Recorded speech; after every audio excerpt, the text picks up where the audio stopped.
Hello and welcome to Health Matters on Channels Television. We are so glad you could join us. I am Mary Alale Yusuf. Tuberculosis, commonly called TB, is an infectious disease caused by bacteria, which usually affects the lungs. It is transmitted from one person to another by droplets from the throat and lungs of infected people. An initiative by the World Health Organization called Stop TB saved about 22 million lives between 1995 and 2012. However, the battle against TB took a different turn, with about 480,000 new multi-drug resistant infections in 2013.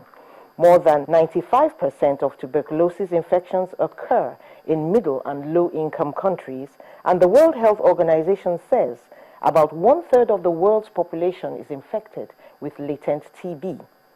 Talking to us today is Dr. Doyin Ogunyemi, a public health practitioner with the Youth Care Project and a member of the Association of Public Health Physicians, Lagos State Branch. You're welcome to the show. Thank you very much. Now, we know that TB is transmitted from one person to the other, but where does this bacterium originate from? Is there a reservoir of it somewhere before it gets into the human being? It's airborne. So that means that if it's latent in somebody, if the person talks, sneezes, speaks, and then gets in close contact with another person, the person can inhale it and it gets into the lungs. Okay. Now, it's just there in the air. Even if you have saliva on the floor and it gets dried up, it then floats into the air. If you breathe it in, like most, you said one-third of the world's population has latent TB. What happens is it gets into the lungs, but does not do anything. In this one-third? In this one-third, it's there latent. Latent means it's not active. Now, it can stay there dormant for years. If at the time the person inhales it, the person's immunity is low for one reason or the other, then it becomes active. So it leaves being dormant to being active and then affects the lungs. So it means that you can go through life having inhaled it somehow, but never coming down with the disease. But if immunity drops, then the person gets the active disease within 6 weeks of inhaling it. Okay. Now, we've spoken about those who inhale this infection from maybe those who have the latent TB. Those ones probably droplets came out of their mouth and someone else inhaled and got infected. How about the people with the latent TB? Do those people come down with tuberculosis? If you have latent TB, you cannot transmit the infection. Okay. It is only those with active tuberculosis that can transmit infection. Airborne is the most common form, but it can be ingested. Cattle or animals with tuberculosis, when the milk is ingested without being properly cooked, they can also get tuberculosis. So that's another form. So it's a zoonosis then too? It could be a zoonosis as well. So it's that group of people that can also get tuberculosis apart from. Now, if it stays latent with you, you can go through life without it becoming active. But if for any reason immunity drops, in the person in whom it is latent. In whom it is latent. Then it turns from being latent to active. So potentially it is a dangerous situation. Potentially it's a dangerous situation. Now, who is at the highest risk for tuberculosis infection? Young children, pregnant women, people with HIV infection. HIV infection actually increases the risk more than 50%. Somebody with HIV. Let's explore this relationship between tuberculosis and HIV. Why is it so? It's just like TB just loves HIV. Why that affinity? Now, because we say so many people already have latent TB, they move around, life is normal. HIV in itself, we know what it does is depress the immunity. It depresses the immunity already. So it means that the person with HIV has a much higher chance of getting tuberculosis. So he's just there for the taking. Yes, if the person already has latent TB, of course TB then spread, multiplies in the lungs, and the person has it. And you may not know, and that's the bad thing, because you may still think that the effect you are seeing is because of the HIV. But the TB has taken over and the person is having symptoms of TB as well. So it's a little difficult to tease out in people who are HIV positive. So that's why it's more common. They are like brothers and sisters. TB on itself will not let somebody get HIV. But HIV would allow room for TB to spread. And that's why we're having problems in this part of the country. You know, low, middle income countries where HIV is still very prevalent.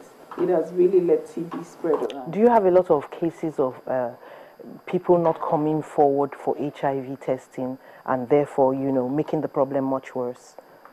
If they don't come forward for HIV testing and then they have diseases such as TB, that may bring them to the hospital. So routinely, when somebody is TB, you want to do HIV. When a person has HIV, you want to do TB because of this co-infection that could occur in them.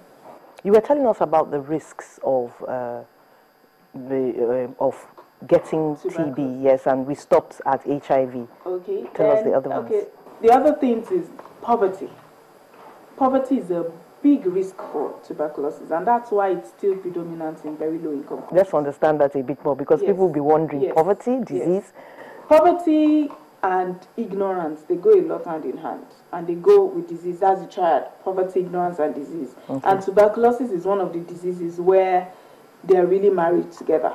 So poverty makes you live in an unsuitable environment, a shelter that is not healthy. So the person, you see people live in places where a room is being shared by up to 5 or 6 people. They share one room, it has a small window, they can't even open the window because it's not safe. And they sleep together in that room. That environment is enough to just keep spreading tuberculosis, just if one person has it. So we have requirements for how people should sleep. You know, 2 people should share a room. The room should have 2 windows, and the windows should be such that you have cross ventilation. Cross ventilation. That is the ideal shelter, but that's not the situation. So these people live in such environments. They do not know that TB is somebody coughing for more than 2 or 3 weeks may have TB. They live in the same environment with the person. They have dirty habits, spitting etiquette. All of that is not there. They are sharing things together. It's not what they are sharing, but the fact that there's very close contact with.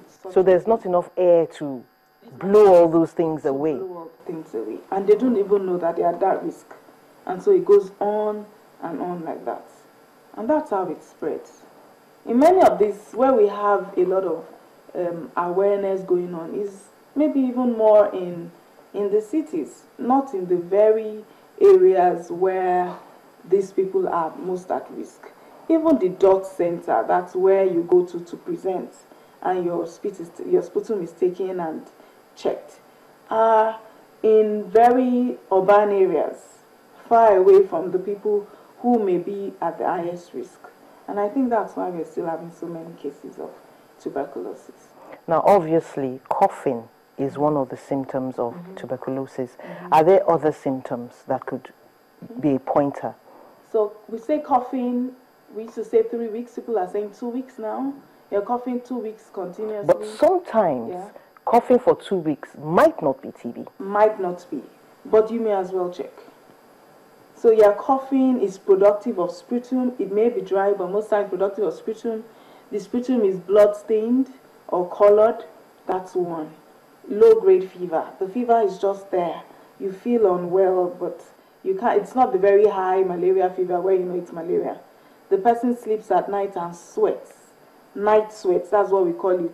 This is the sweat that you wake up in the morning and you feel drenched. It's not like everybody around you is also feeling the same way. Then weight loss. Unexplainable weight loss. When this goes on